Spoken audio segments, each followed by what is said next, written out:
श्री सद्गुरु महाराज की जय।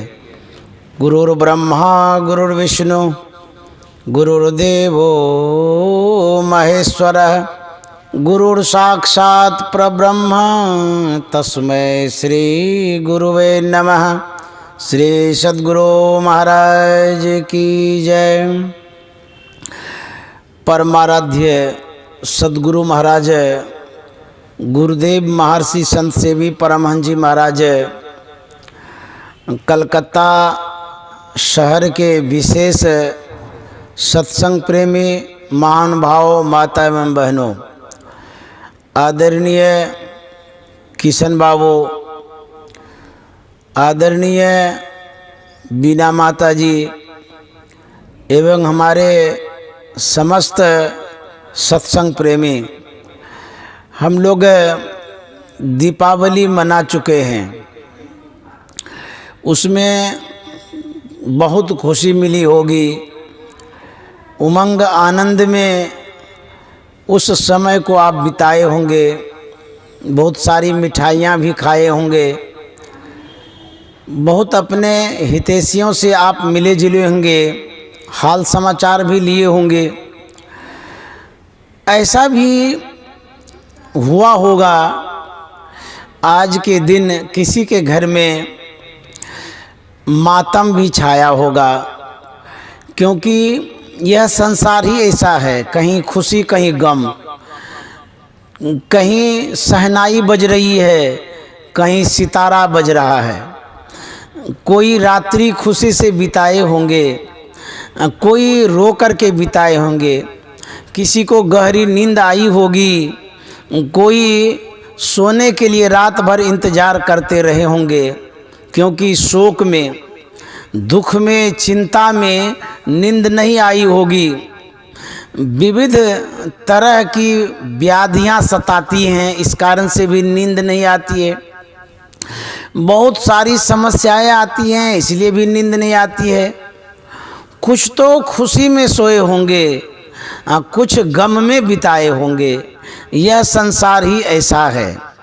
कबीर साहब ने कहा, तन धर सुखिया काउन देखा, जो देखा सो दुखिया हो, उदय अस्त की बात कहते हैं, सबका किया विवेका हो।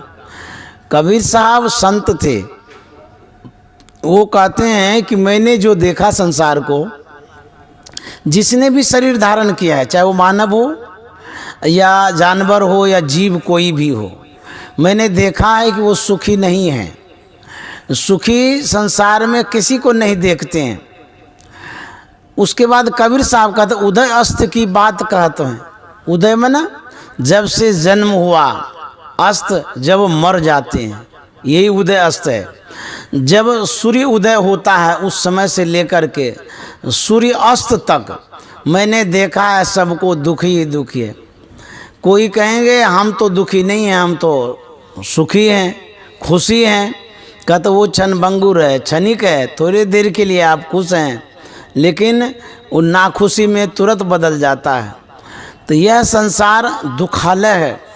लेकिन कबीर साहब ने कहा, कहते कहते यह भी कहा कि राजा दुखिया प्रजा दुखिया, तपसी को दुख दूना हो। कहे कभी सुनो भाई साधु, संत सुखी मन जीती हो। कबीर साहब कहते हैं संत सुखी मन जीती हो। तो सुखी कौन है? कहते हैं जो मन जीतता है, जिसने मन को जीता है वही सुखी है। तो मन को जीतने के लिए क्या करना होगा? कहते हैं मन को जीतने के लिए मन को कब्जा में करना होगा, बस में करना होगा, मन पर आधिपत्य जमाना होगा।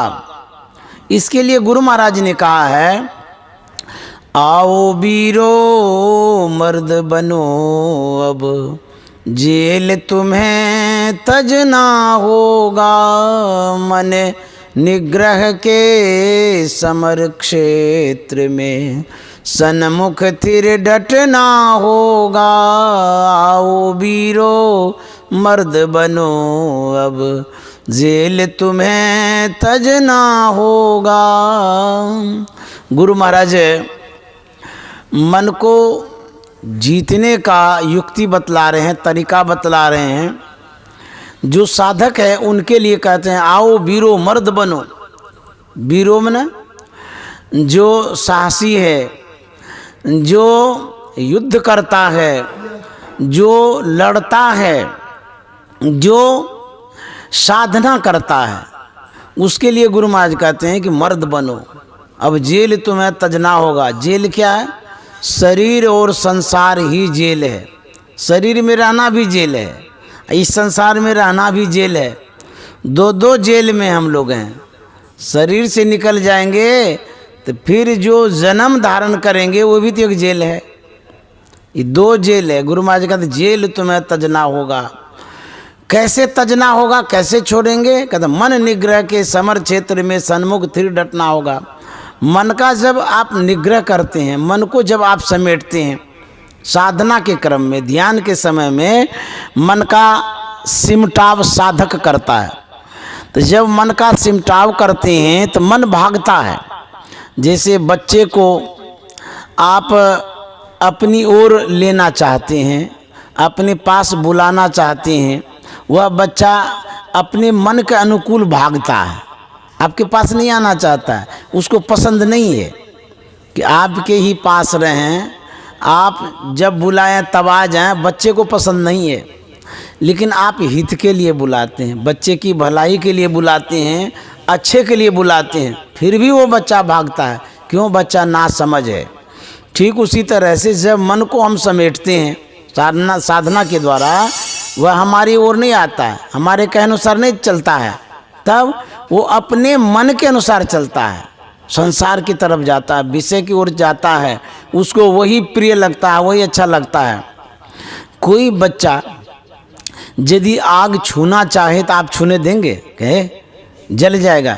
लेकिन बच्चे को ये पता है कि आग में जलता है? उसको नहीं पता है। आग से उंगली जलेगी, यह बच्चे को नहीं पता है, क्योंकि वो अबोध है, अनभिज्ञ है, अनारी है। लेकिन जो बुजुर्ग हैं, बड़े आदमी हैं, शिक्षित हैं, समझदार हैं, वो मानते हैं कि आग में उंगली पड़ते ही उंगली जलेगी, पीड़ा होगी, बेचैनी होगी, बच्चा फिर रोने भी लगेगा।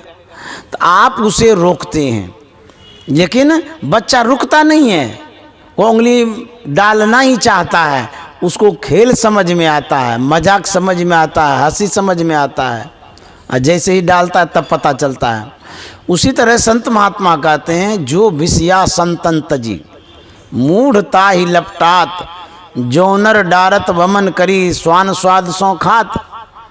जिस विषय का परित्याग संतों ने वमन के सदृश किया है, उसी विषय को हम लोग स्वाद से खाना चाहते हैं। जैसे स्वान कहते हैं कुत्ता को, उसके सामने कोई उल्टी कर देता है, अखाद्य पदार्थ है, फिर भी वो कुत्ता स्वाद से खाता है। क्यों? उसको घृणा नहीं होती है, उनको मन में कुछ भी नहीं होता है, वो सब खा जाता है। लेकिन जो व्यक्ति देखता है, वो ज्ञानी है, समझदार है, उसके मन में होता है राम राम राम, क्या ही खा रहा है। तो उनको, कुत्ता को बुरा नहीं लगता है, बल्कि जो व्यक्ति वहाँ पर खड़ा है, वो समझदार जो है, उसको बुरा लगता है।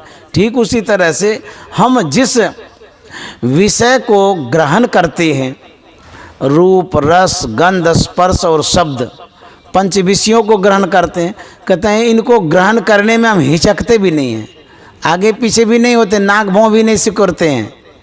संत महात्मा कहते हैं तुम जो उस विषय को ग्रहण करते हो, वह विषय क्या है? कहते विष के समान है। उस विषय का परित्याग संतों ने किया है। गुरु महाराज ने लिखा है, तन सुख मन सुख इंद्रिय सुख सब दुख, तन सुख मन सुख इंद्रिय सुख सब दुख, तजी दे विषय दुखदाई। क्या है? गुरु महाराज कहते हैं तजी दे विषय दुखदाई, ब्रह्म खाई हो भाई। विषय क्या है? कहते हैं दुख देने वाला है, दुखदाई है। और क्या है? कहते खाई है, खाई में ना गड्ढा।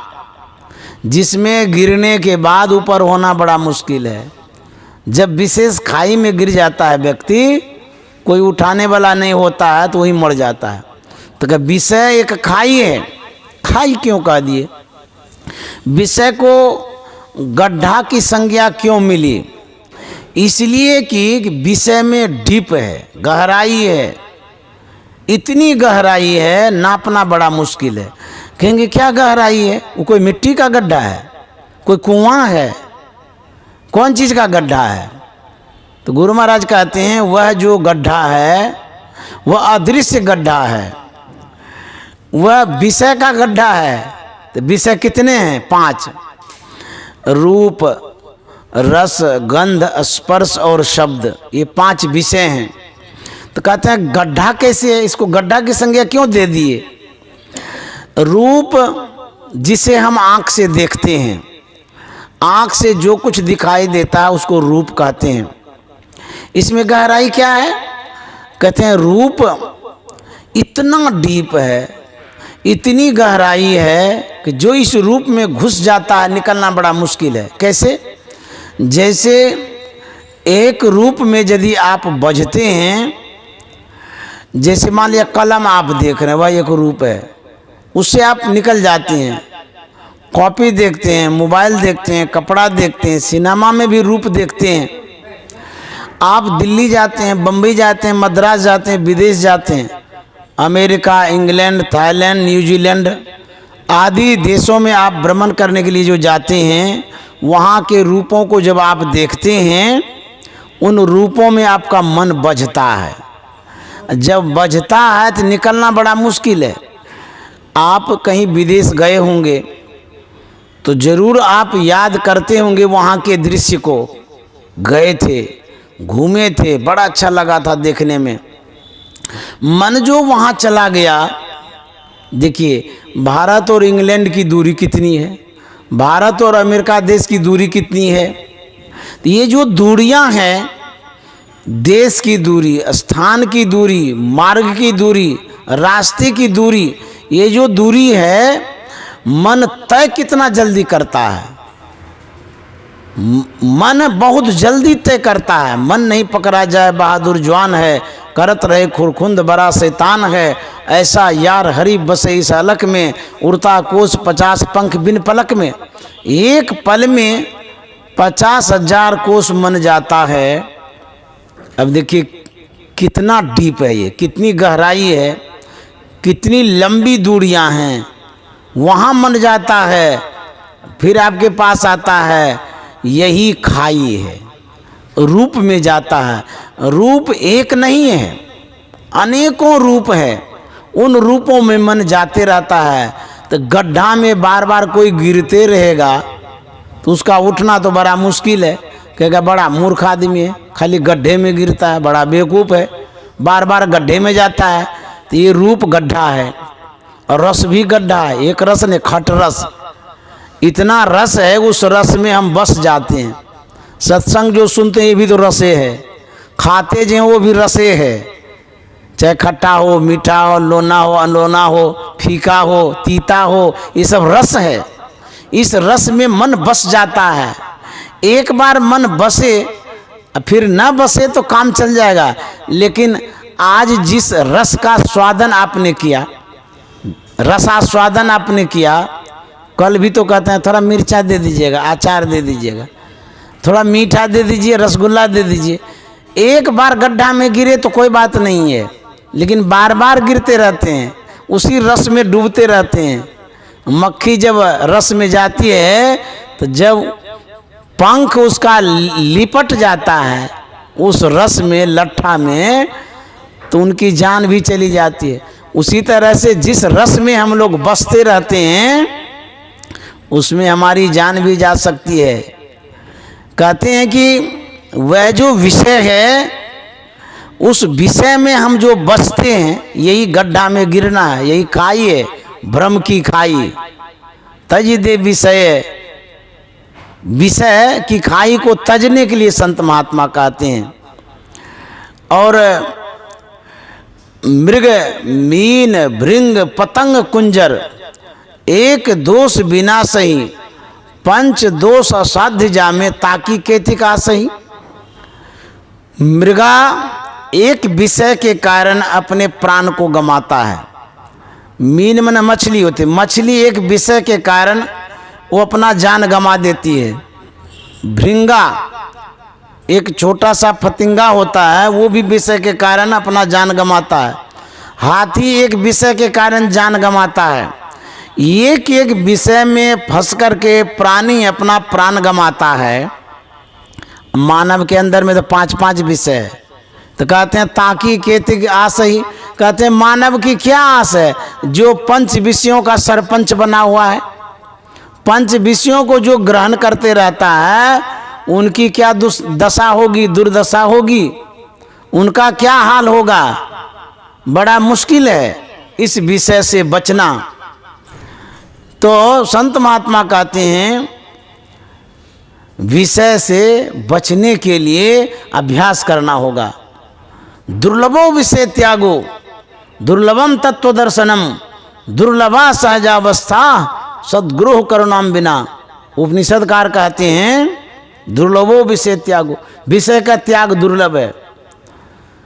दुर्लभम तत्व दर्शनम, परमात्मा का दर्शन, परमात्मा दर्शन बड़ा दुर्लभ है।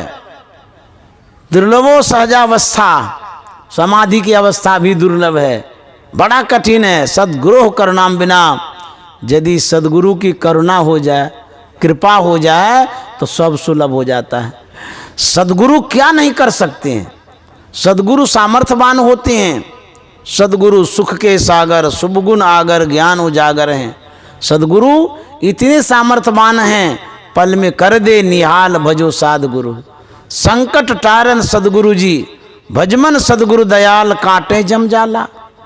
उनके पास अमोघ अस्त्र होता है। अज्ञानता को नाश करने के लिए ब्रह्मास्त्र रखते हैं सद्गुरु।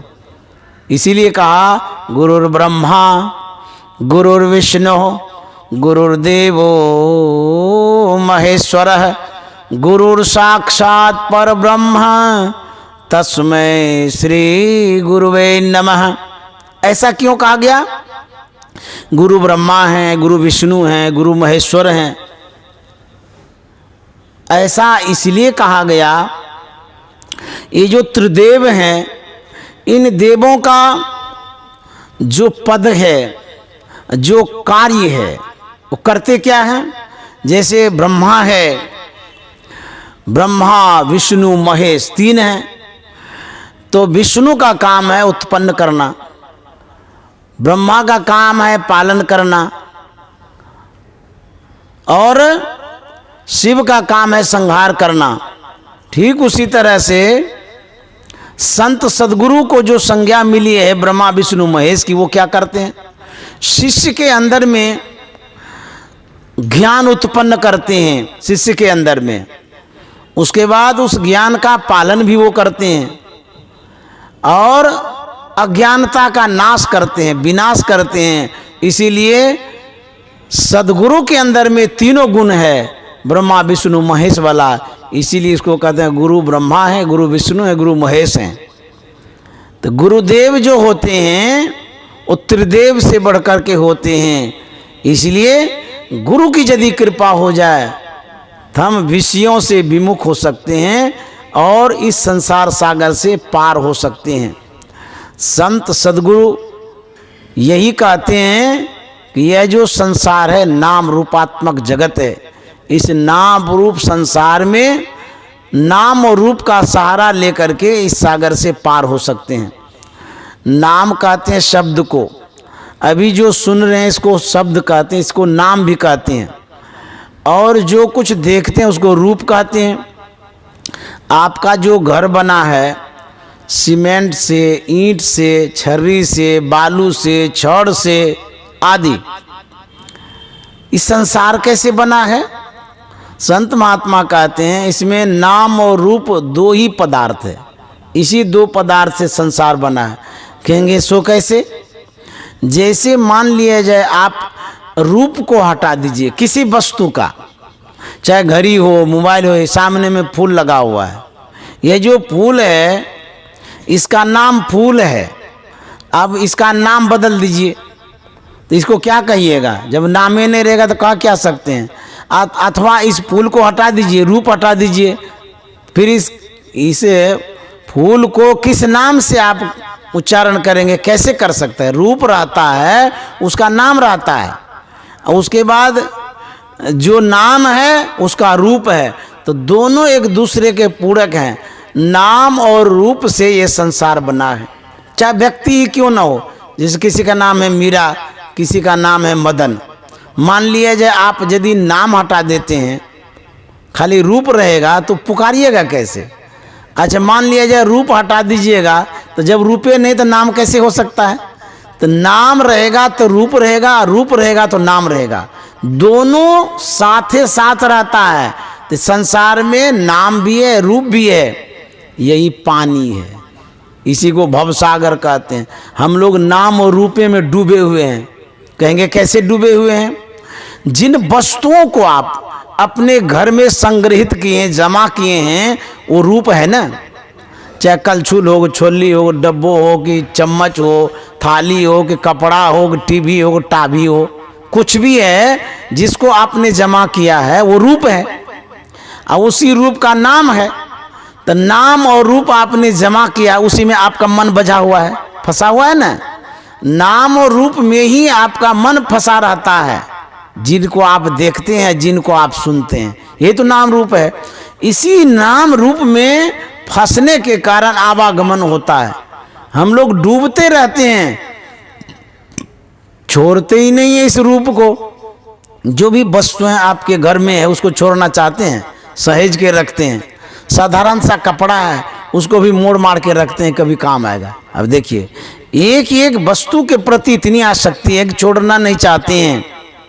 उस रूप में जो इतना मन बस गया है, भूप हो गया है, उसको उठाना हटाना बड़ा मुश्किल है। कोई भी चीज को आप नहीं छोड़ना चाहते, न बच्चा को छोड़ना चाहते हैं, न बड़ा को छोड़ना चाहते हैं, न बेटा को छोड़ना चाहते हैं, न बेटी को छोड़ना चाहते हैं, न घर को छोड़ना चाहते हैं, न परिवार को छोड़ना चाहते हैं। जो धन संपत्ति रुपया पैसा है उसको तो जकड़ करके पकड़ रखे। ये जो नाम और रूप है, इसे निकलना बड़ा मुश्किल है। इसीलिए उपनिषदकार कहता है दुर्लभो विषय त्यागो, बड़ा दुर्लभ है, बड़ा कठिन है, छोड़ना बड़ा मुश्किल है। यदि साधना करते हैं, गुरु से ज्ञान लेकर के भजन करते हैं, तो गुरु की कृपा भी होती है। और जब गुरु की कृपा होती है तो पल में कर दे निहाल भजो साध गुरु। गुरु की कृपा कैसे होती है, एक एग्जाम्पल देते हैं आपके सामने, एक उदाहरण देते हैं। यदि आपकी आस्था है गुरु में, यदि आपको विश्वास है गुरु पर, यदि भरोसा है आपको गुरु पर, तो आपके जीवन में वह बल, वह शक्ति, वह अद्भुत चेतना जागृत होती है। एक उदाहरण देते हैं, पंजाब की घटना है। वहाँ एक गुरु भक्त थे जिनका नाम था झंडा। नाम सुने भी होंगे, क्योंकि मैं बहुत बार प्रवचनों में इस कथाओं को रखते आ रहा हूँ। झंडा बड़ा गरीब आदमी था, निर्धन था, पैसे का भी बड़ा अभाव था, लेकिन श्रद्धा बहुत थी उनके अंदर में, गुरु भक्ति बहुत थी। वह झंडा एक दिन बाबा नानक के दरबार में जाता है और वह सत्संग सुनता है। बड़ा अच्छा लगा, उनके मन में होता है कि मैं भी दीक्षा ले लूं, नाम ले लूं, दीक्षा लेकर के भजन करूंगा, गुरु की कृपा होगी।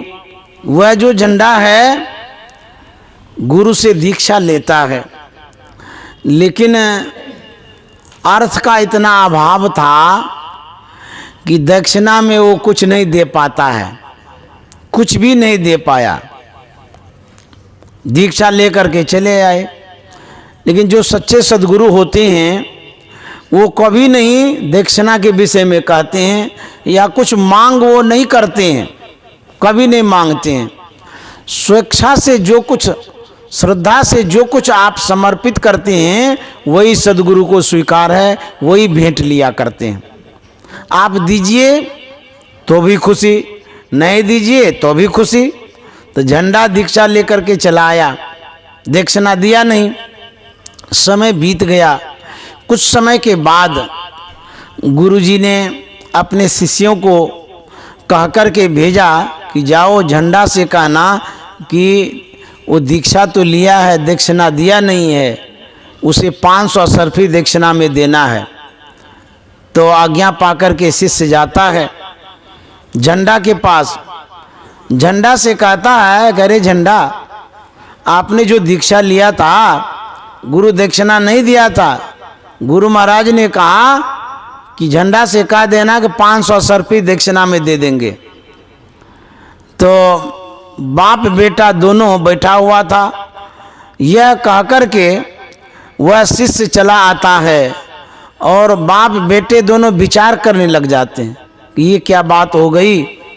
गुरु ने तगादा भेज दिया दक्षिणा का, और बेटा कहता है कि पिताजी, आपने जब दीक्षा लिया तो दक्षिणा दे देना चाहिए था। तो झंडा कहता कि मेरे पास तो पैसा था नहीं, हम क्या दक्षिणा में देते, कुछ भी नहीं था। तो बोले जब नहीं था तो आपको दीक्षा नहीं लेना चाहिए था, दीक्षा लिए तो उधारे ले लिए, पैसा दे देना चाहिए था। तो झंडा कहता मुझे पता तो नहीं था, किसी ने मांगा भी नहीं, दक्षिणा के विषय में किसी ने कुछ नहीं कहा, तो मैं भी दीक्षा लेकर के चला आया। तो बोले देखिए मांग हो गई ना, गुरु ऋण रहा ना, इसको चुकता करना बहुत जरूरी है। गुरु ऋण लेकर के मरेंगे तो कहीं जगह नहीं मिलेगी। तो झंडा ने कहा हाँ ठीक है कहते हैं, लेकिन हम देंगे तो कैसे देंगे। अरे वो 1-2 सरफी रहे तो रहे, 500 सरफी हम कहाँ से देंगे, घर भी बेचेंगे तब भी नहीं होगा, हम अपने आप को बेच देंगे तब भी नहीं होगा। तो बोले जैसे भी होगा वैसे तो देना ही पड़ेगा, नहीं तो ऋण लेकर के मरेंगे तब क्या दुर्दशा होगी। देखिए गुरु की परीक्षा होती है। अब होता क्या है, बाप बेटा दोनों बात कर ही रहा था। एक विज्ञापन करता आता है, ऐलान कर रहा था, विज्ञापन सुना रहा था कि इस शहर में एक मस्किनिया नाम करके पहलवान आया है, मल्ल युद्ध करने वाला।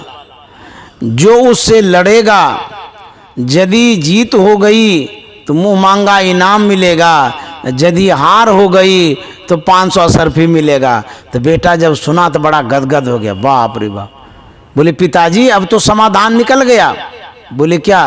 बोले कि देखिए वो कहता है कि यदि जीतेंगे मुंह मांगा इनाम लेंगे, और यदि हार जाएंगे तो 500 सरफी देंगे। तो झंडा ने कहा हाँ वो तो बात सही है, तो हम जाएंगे लड़ने के लिए। तो उसके बेटा ने कहा नहीं पिताजी आप लड़ने मत जाइए, हम लड़ने जाएंगे, क्योंकि वो पहलवान इतना मजबूत है, जिसको उठा के पटकता है मारिए देता है। तो झंडा कहता कोई बात नहीं है, यदि गुरु के ऋण को चुकता करने में यदि यह शरीर चला भी जाएगा कोई फर्क नहीं है, ऋण तो लेकर के नहीं जाएंगे, ऋण मेरे सिर पर तो नहीं रहेगा, कर्ज तो नहीं रहेगा, गुरु का कर्जा चुकता करके जाएंगे। तो पुत्र कहता है कि नहीं नहीं हम जाएंगे, वो बदमाश है, आपको उठा के पटक के मार देगा। तो दोनों बाप बेटा विवाद करने लगे। आखिर में झंडा ने कहा कि बेटा तू जवान है, तू घर में रहो, हम चले भी जाएंगे संसार से, कोई फर्क नहीं पड़ता है, और गुरु का ऋण तो मेरे ऊपर है, तुम्हारे ऊपर तो नहीं है, मैंने दीक्षा लिया है इसलिए मैं जाता हूँ। अंततः झंडा जाता है, आयोजक से मिलता है, आयोजक से कहता है कि मैं मस्किनिया पहलवान से लड़ना चाहता हूँ। आयोजक नीचे से ऊपर देखता है कि बुढ़ा शरीर है, कोई बल तो है नहीं, हड्डी झलक रही है, लड़ेगा एक बार पटकेगा तो मरिए जाएगा। तो कहता तो लड़ने आया है कि मरने आया है। बोले नहीं मैं लड़ने आया हूँ, एक बार हमको मौका दीजिए। बोले अरे तुमने सुना है ये कितना बड़ा पहलवान है। बोले हाँ हाँ सुने तो हैं, लेकिन मैं लड़ना चाहता हूँ। तो अंततः झंडा को मौका देता है, झंडा फील्ड में आता है, अब मस्किनिया भी आगे बढ़ता है। मस्किनिया जब झंडा को देखता है वो मने मन सोचता है कि कैसा विचित्र आदमी है ये, बुढ़ा शरीर है और आया लड़ने के लिए। आयोजक को भी चुनाव करना चाहिए सोच समझ करके। मेरे जैसे पहलवान के साथ जोड़ी पाड़ी बराबर होनी चाहिए। कहाँ मैं इतना बड़ा शक्तिशाली पहलवान और कहाँ ये हड्डी झलकती है, ऐसा ये लड़ने के लिए भेज दिया बुड्ढा को। कोई बात नहीं है, आ गया है, इसको भी हम पता बता ही देंगे कि मल्लयुद्ध करने का क्या वो फल होता है। तो मस्किनिया कहता रे बुड्ढा तू क्यों लड़ने के लिए आया? तो बोले कि नहीं एक बार हम लड़ेंगे। बोले तू लड़ेगा नहीं तू मरेगा, मेरे जैसे पहलवान से तो लड़ने आया। लोग भी सुनेगा तो हंसेगा कि मस्किनिया जैसे पहलवान से एक बुढ़ा लड़ा था। तो लड़ना चाहता, ठीक है कोई बात नहीं है, आओ। तो वह मस्किनिया आगे बढ़ता है और झंडा लड़ने के लिए आगे बढ़ता है। अब देखिए होता क्या है, लड़ाई के मैदान में श्रद्धा और भक्ति भी काम करती है, गुरु का बल भी काम करता है, विश्वास भी काम करता है। झंडा स्मरण करता है गुरुदेव को कि गुरुदेव अब मैं इस संसार से जा रहा हूँ, आपने जो दीक्षा दिया था, वो जो मेरे ऊपर ऋण रह गया है, उसके बदले आपने 500 सर्फी मांगा है, मैं चुकता कर जाऊंगा, लेकिन मैं संसार में नहीं रहूँगा, क्योंकि मैं ऐसे पहलवानों से रिक्स लेने जा रहा हूँ, लड़ने जा रहा हूँ, वह पहलवान हमको पटक के मार देगा। गुरुदेव अंतिम प्रणाम आप स्वीकार करिए, क्योंकि अब मैं शरीर में नहीं रहूँगा, अब मर जाऊँगा, लेकिन ऋण चुकता करके जाऊँगा। वो मने मन प्रणाम करता है। देखिए श्रद्धा और विश्वास से जब आप प्रणाम करते हैं, गुरु का तार जुट जाता है। गुरु को जब याद करते हैं, उनका ख्याल आपके तरफ आता है। आप यहाँ बैठे हैं, अमेरिका व्हाट्सअप करते हैं, मैसेज करते हैं, ईमेल करते हैं, जाने में कितना देर लगता है। यदि आप मैसेज सेंड करते हैं, या किए होंगे दीपावली में रात में किए होंगे, किसी को बहुत आदमी किया होगा मैसेज। जब मैसेज आप करते हैं तो जैसे ही सेंड करते हैं उंगली दबाते हैं, उसके बाद तुरंत अपने फ्रेंड को, दोस्त को, मित्र को, सगे संबंधियों को यह पूछिए, अच्छा आप अभी जो मैंने मैसेज भेजा मिला? वो कहा हाँ आ गया। अरे उसको ओपन कर रहे हैं, खोल रहे हैं, देख रहे हैं, आपका मैसेज आ गया। आप घड़ी देखिए, सेंड करने में और पहुंचने में कितनी देर होती है। जैसे ही उंगली दबाते हैं, दबाते ही कुछ सेकंड बीतता होगा, सेकंड तो कहना ही पड़ेगा, उसके बाद तुरंत वहां जाकर के मिलता है। आपसे हम पूछेंगे, जहां आपने मैसेज सेंड किया है, तो आप जहां हैं वहां से या जहां सेंड किया वहां की दूरी कितनी है? भारत की कहेंगे तो यदि ट्रेन की यात्रा है तो 2 दिन की दूरी हो सकती है। अमेरिका के का कहेंगे तो प्लेन से जाएंगे तो उसमें भी तो कई एक दिन लग जाता है अमेरिका जाने में। तो दूरियां कितनी है, लेकिन मैसेज को पहुंचने में समय कितना कम लगता है। आपको आश्चर्य नहीं लगता है कि आप मैसेज भेजते हैं तुरंत वहां पहुंचता है? आप कहेंगे ये तो भौतिक वैज्ञानिकों का चमत्कार है। ऐसा यंत्र बनाया है, ऐसा यंत्र बनाया है कि यहाँ से भेजते तुरंत पहुँच जाता है। जानते हैं, यदि आप आध्यात्मिकता में घुसेंगे, अध्यात्म को यदि खोजेंगे, अध्यात्म का अन्वेषण करेंगे, संत के वाणियों का रिसर्च करेंगे, शोध करेंगे, तो पता चलेगा कि कृपा जब सेंड होता है, कृपा जब पहुंचती है, लाखों करोड़ों गुना कहेंगे तो जल्दी पहुंच जाता है। बुझिए, याद करने की देर होती है, वो कृपा तुरंत पहुंच जाती है। इतना नेटवर्क स्ट्रांग है सदगुरु का, मन का नेटवर्क, अंतर का नेटवर्क, आज्ञा चक्र का नेटवर्क, बिंदु वाला नेटवर्क। बुझिए कैसा वैज्ञानिकता है ये, साधना का चमत्कार है। ये यौगिक क्रिया जो है कितना स्ट्रांग है संत महात्मा का। आप याद करेंगे घर में, पहाड़ में, मकान में, दुकान में, और कृपा आ जाती है। वही मैं बताने जा रहा हूँ। झंडा याद करता है संत सदगुरु को, जैसे ही याद करता है तार जुड़ता है। नेटवर्क इतना स्ट्रांग था सदगुरु का, वहां से शक्ति तुरंत आ जाती है। याद करते ही। और ऐसी शक्ति, बूढ़े शरीर में ऐसी एनर्जी, ऐसा ताकत आता है, और उस गुरु के बल से वो लड़ने के लिए आगे बढ़ता है। जैसे गया, उसको मरने का डर नहीं था। उनको लगा कि हम गुरु का काम करने जा रहे हैं, उनकी सेवा होगी, ऋण चुकता हो जाएगा। गया, हाथ मिलाया, गुरु को विश्वास में लेकर के मिलाया। होते होते होते जब दोनों लड़ रहा था, लड़ते लड़ते झंडा के शरीर में ऐसी शक्ति आती है, गुरु की कृपा होती है, अद्भुत ताकत आता है, और वह झंडा मस्किनिया को उठा के चार चित्त कर देता है, पटक देता है, छाती पर चढ़ जाता है, झंडा का जय जयकार हो जाता है। मस्किनिया को बड़ा आश्चर्य लगता है कि ये कैसे हो गया। मस्किनिया पूछता है कि अरे झंडा, मैं तो समझ रहा था तू बुढ़ा है जी, तुम्हारे शरीर में कोई ताकत ही नहीं है, मुझे तो गुरु था, अपने बल का अभिमान था, लेकिन तू हमको पटक कैसे दिया? तुम्हारे अंदर में ऐसी अद्भुत शक्ति थी, ये तो नजर ही नहीं आ रहा था, तुमने कैसे ऐसे कारनामा कर दिया? झंडा कहता है, गए मस्किनिया, शक्ति मेरे शरीर में नहीं थी, मेरे अंदर में नहीं थी, शक्ति तो सदगुरु के पास थी, उन्हीं की कृपा से हम पटक दिए हैं। तुमको शरीर का बल था, हमको सदगुरु का बल था, उसी सदगुरु के बल से तुमको मैंने पछाड़ दिया। तो सदगुरु की कृपा जो होती है वो अद्भुत होती है। सदगुरु कृपा की आस ना और आस है तो क्या?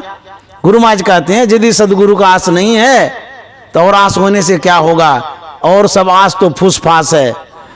आयोजक आता है, आश्चर्य से देखता है कि ये कैसी घटना घट गई, उल्टी गंगा बह गई।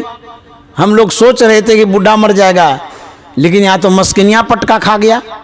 आयोजक कहता है, ऐ झंडा, तुमने जीत लिया है, मुंह मांगा इनाम देने का ऐलान किया गया है, बोलो तुमको क्या चाहिए? झंडा कहता है, मुझे 500 सर्फी चाहिए। आयोजक कहता है, अरे ये तो हारने वाले को दिया जाता है, हारने वाले को देंगे क्योंकि यही ऐलान किया गया है, तू तो जीता है, तो बोलो क्या तुमको चाहिए? झंडा कहता है, मेरी जीत कहाँ हुई है, जीत तो सदगुरु की हुई है, मेरे में बल कहाँ था तो मैं जीत पाता, वो तो सदगुरु ने जिताया है, और सदगुरु को आवश्यकता विशेष नहीं है, उनको 500 सर्फी चाहिए। जिनकी जीत हुई है उनको 500 सर्फी चाहिए, उसके ज़्यादा नहीं चाहिए, इसीलिए मुझे 500 सर्फी दे दीजिए। धन्य है झंडा, और उनकी गुरु भक्ति नमन करता हूँ।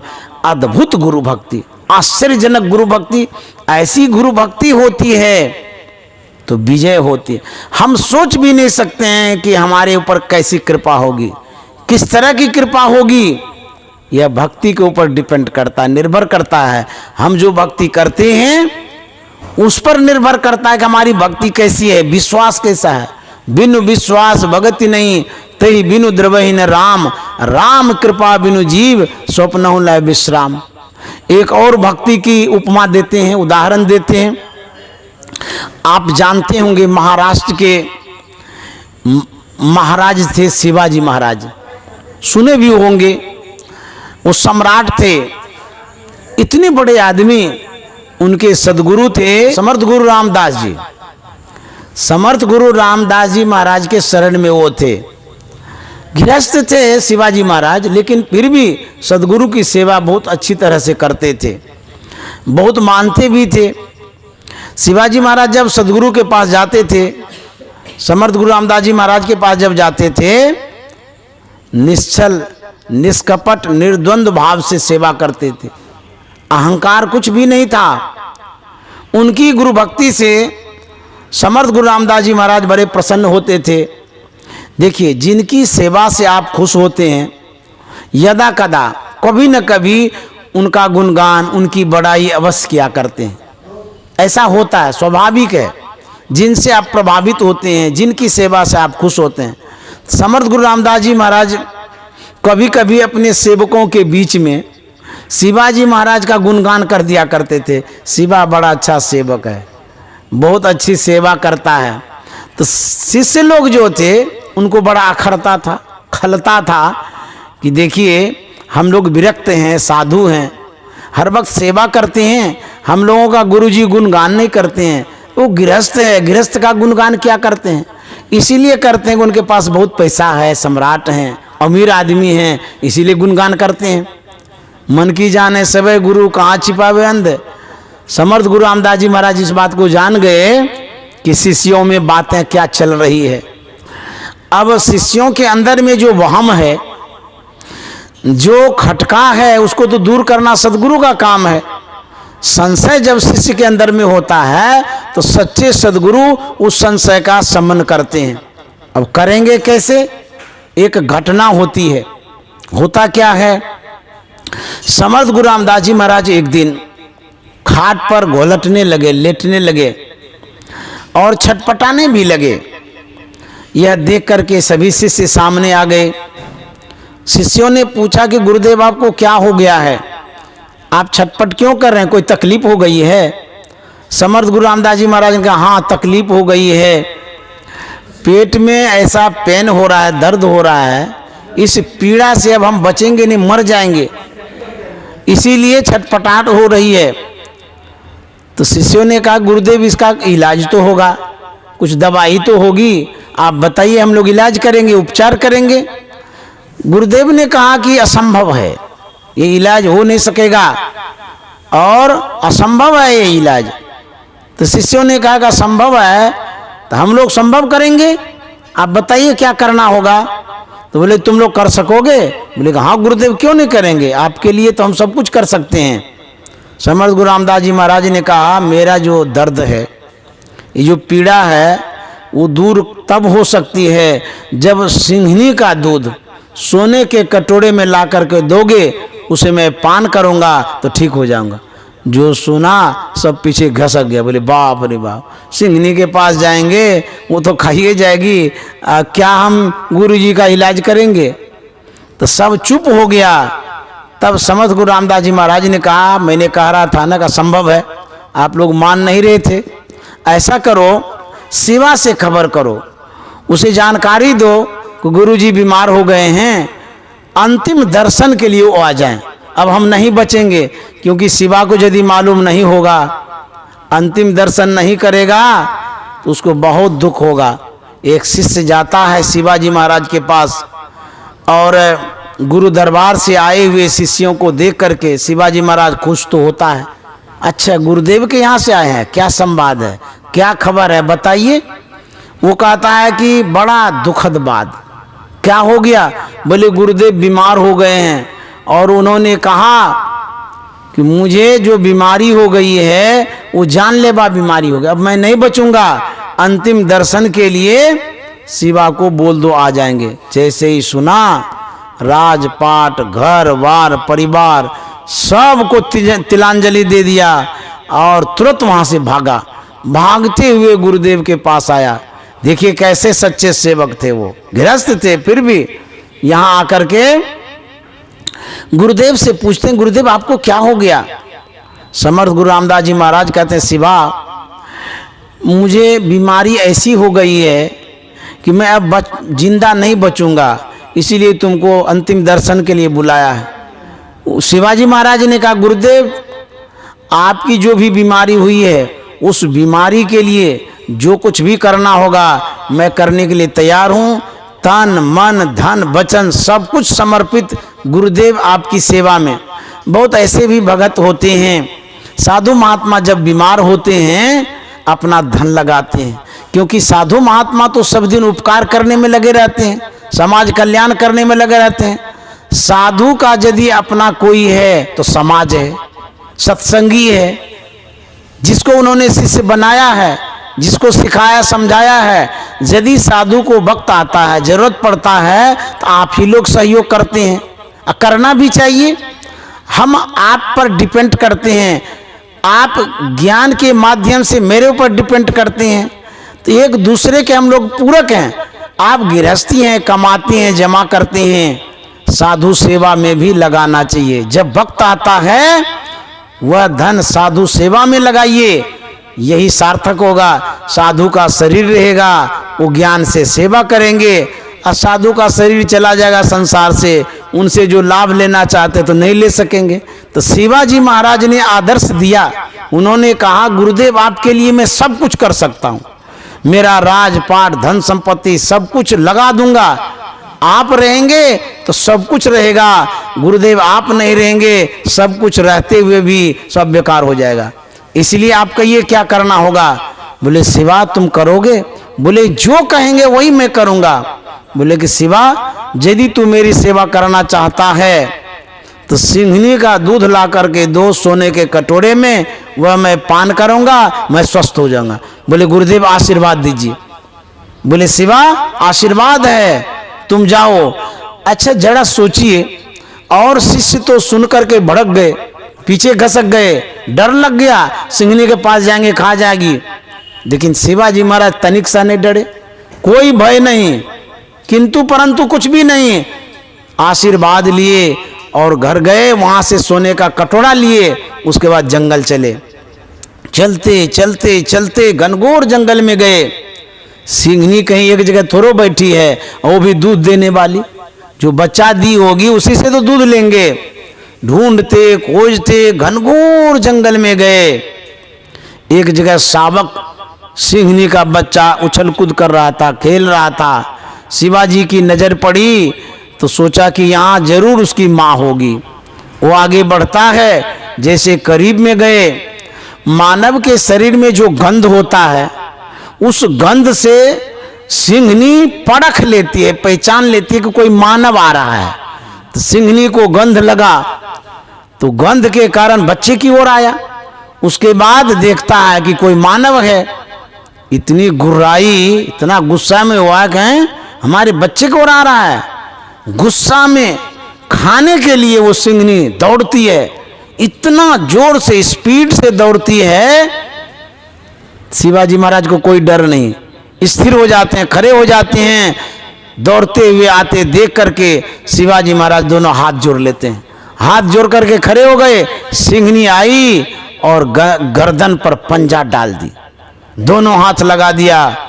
और जानते शिवाजी महाराज क्या कहते हैं? शिवाजी महाराज कहते हैं कि माँ, देखिए व्यक्ति के शब्दों में गुण होता है, कोई भी व्यक्ति हो जो आप बोलते हैं उसमें गुण होता है, क्योंकि शब्द गुण लिए हुए रहता है। जिस तरह का शब्द आप उच्चारण करते हैं, बोलते हैं किसी के सामने A to Z, उसमें जो गुण है वह गुण प्रभावित करता है किसी को भी। अब देखिए शिवाजी महाराज देख रहे थे, ये तो जानवर है, सिंघनी है, लेकिन कहता क्या है? माँ। देखिए हित अनहित पशु पक्षी ही जाने, माँ शब्द जैसे ही निकला तो माँ वाला गुण भी तो होता है। माँ शब्द में एक गुण है, इसीलिए हम आदर से लेते हैं, आदर से कहते हैं माँ। माँ शब्द सबको नहीं कह सकते हैं, सब किसी को माँ नहीं कह सकते हैं। जो माँ के योग्य है उनको माँ कहेंगे, है तो जानवर, लेकिन फिर भी शिवा की भावना को देखिए, शिवाजी महाराज की सद्भावना को देखिए। उन्होंने क्या कहा? माँ मैं गुरुदेव के काम से आया हूं, प्रार्थना, हाथ जोड़ा हुआ है। कहता माँ मैं गुरुदेव के काम से आया हूं, गुरुदेव को आपके दूध की आवश्यकता है, वह मैं सेवा में लगाना चाहता हूं। माँ तुम्हारा जो दूध है वह गुरुदेव पान करेंगे, उनका स्वास्थ्य ठीक होगा, तू भी धन्य हो जाएगी, तुम्हारा दूध सार्थक हो जाएगा। ऐसे महान पुरुषों के शरीर में दूध लगेगा तो तुम्हारी जो ये सेवा है सदगुरु की सेवा होगी, तू भी धन्य हो जाएगी। इसीलिए माँ मुझे दूध दो। और मैं प्रतिज्ञा करता हूँ, शिवाजी महाराज झूठ नहीं बोलते थे, कहता मैं प्रतिज्ञा करता हूँ कि माँ मैं दूध दे करके जाऊंगा, गुरुदेव को दे करके आऊंगा, तुम मुझे खा लेना। मैं जानता हूं कि मानव तुम्हारा आहार है, तुम खाना चाहती हो, मैं जरूर आऊंगा, विश्वास करो माँ मुझे दूध दो। गुरुदेव तकलीफ में है, दिक्कत में है और तुम्हारी दूध की आवश्यकता है। जानते हैं जानवर में भी संवेदना होती है। एक तो जानवर बड़ा अच्छा होता है, वो बाघनी पंजा उतार देती है और वहीं खड़ी हो जाती है। शावक आता है, बच्चा आता है, दूध पीने लगता है। उसके बाद शिवाजी महाराज सोने के कटोरी में दूध दूहता है। देखिए दूध लेकर के शिवाजी महाराज लौटता है। और इधर क्या होता है? समर्थ गुरु रामदास जी महाराज सभी शिष्यों से कहते हैं, अरे शिवा घनघोर जंगल में गया है, हो ना कोई अनहोनी हो जाए, चलो ढूंढने के लिए। अब देखिए यहाँ गुरु जी ठीक हो गए, ढूंढने के लिए निकले। उधर से समर्थ गुरु रामदास जी महाराज आ रहे थे, इधर से शिवाजी महाराज जा रहे थे। जैसे ही नजर पड़ी, शिवाजी महाराज ने देखा गुरुदेव को इतनी बेचैनी बढ़ी, उनको बर्दाश्त नहीं हुआ, इसीलिए वो आ रहे हैं। ये इस भावना से जा रहे थे। अब जाते जाते जैसे नज़दीक गए, शिवाजी महाराज ने कहा गुरुदेव मुझसे बड़ी भूल हो गई, देर हो गई आने में, आपको बहुत बेचैनी हो गई होगी, इसीलिए आप यहाँ तक आ गए।